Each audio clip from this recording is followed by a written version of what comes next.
What's interesting to note about this movie is that the script had a fuck ton of rewrites. Not only was it based off of a novel where Brad Pitt's character doesn't even exist, but between 2008 and the movie's well-delayed release, it went through about 5 different people. And about a month before the film's release, the writer of the original book came out and said that the only thing they wound up keeping was the title. After he actually watched the movie, he found out that they did keep one character, but that's about it. The movie and the book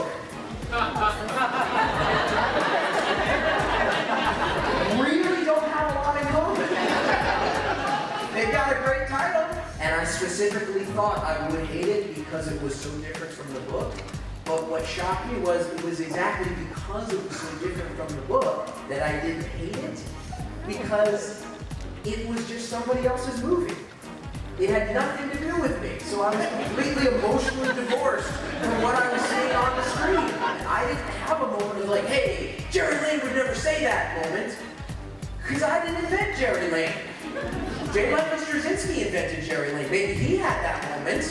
If he saw it, because he wrote the first draft and it got rewritten, so maybe he sat in the audience and was like, hey, wait a minute. I didn't have that moment. I literally, once the title sequence passed, I was like, oh, this is fun.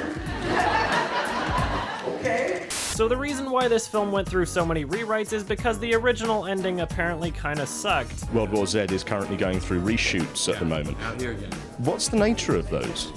Well, it's just a big monster of a film, and that one has got to work. And there's certain, how do I describe it?